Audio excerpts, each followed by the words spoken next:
내과 의사 A는 개업이입니다. 평소와 같이 진료를 보고 있는 어느 날 환자 B가 발모제 처방을 원하였습니다. 의사 A는 발모제는 건강보험의 혜택을 받을 수 없는 비보험약이라고 설명하니 환자 B는 다른 병원에서는 건강보험 혜택을 받을 수 있도록 처방해주던데 여기서는 그렇게 해줄 수 없는지 물었습니다. 의사 A는 탈모 치료에 사용되는 약물은 건강보험의 혜택을 받을 수 없다고 설명하였습니다. 그러자 B는 갑자기 화를 내면서 진료실을 나갔습니다. 의사 A는 B의 요청대로 비보험 약물을 보험 혜택을 받을 수 있도록 해주었어야 했을까요?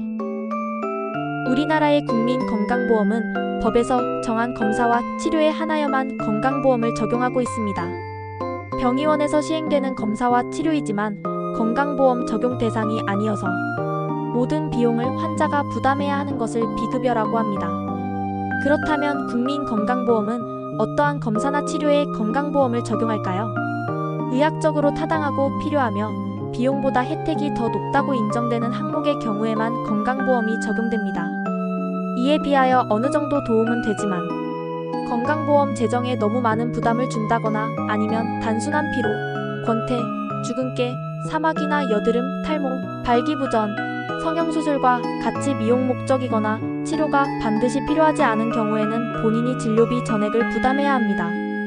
참고로 전자를 전액본인 부담급여라고 하고 후자를 비보험급여라고 합니다.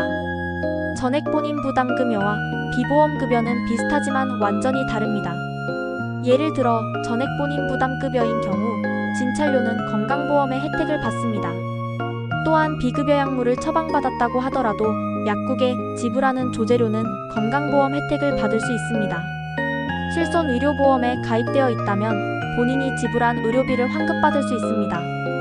하지만 비보험급여의 경우 진찰료도 건강보험 혜택을 받을 수 없습니다. 약물을 처방받은 경우 약값은 물론 조제료도 모두 본인이 부담해야 합니다. 실손의료보험에 가입되어 있더라도 의료비를 환급받지 못합니다.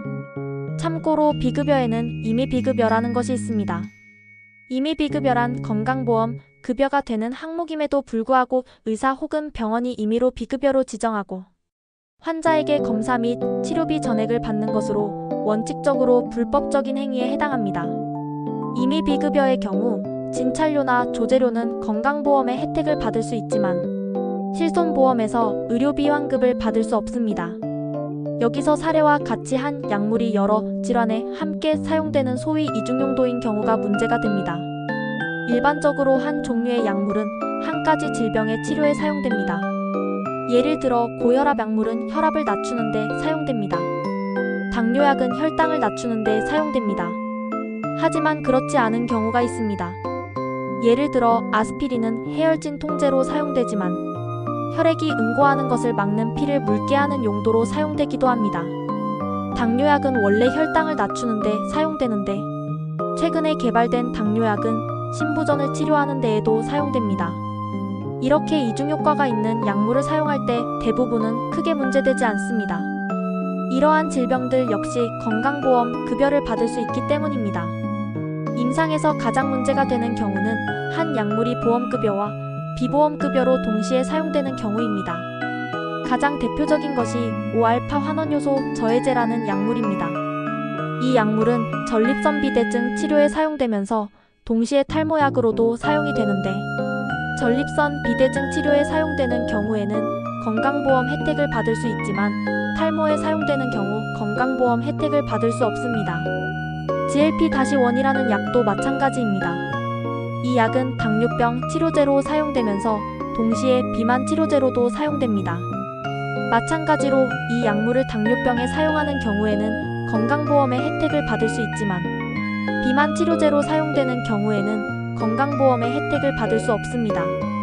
이렇게 건강보험 급여와 비급여로 모두 사용되는 약물의 경우 환자들이 의사에게 건강보험 기준에 맞지 않는 질환임에도 불구하고 건강보험 급여를 받을 수 있도록 해달라고 요구를 하는 경우가 있습니다. 물론 이와 같은 요청을 하게 된 주요 원인은 인터넷 혹은 다른 곳에서 이와 같은 정보를 찾았을 것입니다.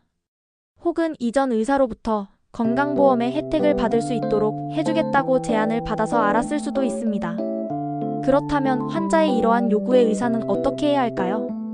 환자의 요청대로 거짓으로 보험급여를 받을 수 있는 진단명으로 바꾼다면 해당 환자는 진료비와 약제비를 아낄 수 있고 의사는 환자 진료로 약간의 경제적인 이익을 얻을 수 있습니다. 하지만 이는 불법적인 것이고 비윤리적인 것으로 결국 비용을 부담하는 국민 건강보험에 손해를 입히게 되고 보험료를 인상하는 요인이 될 수도 있습니다. 그리고 이러한 사실이 발각되면 의사는 거짓 청구로 법적 처벌과 함께 행정처분을 받을 수 있습니다. 만약 환자의 요청을 거부한다면 의료와 관련된 윤리적 혹은 법적인 문제에서는 해방이 될 수 있습니다. 하지만 환자와의 관계가 깨지는 것은 어쩔 수 없습니다. 이로 인해서 경제적인 불이익이 있을 수 있습니다. 개원의 입장에서는 이러한 불이익이 크게 느껴질 수 있습니다.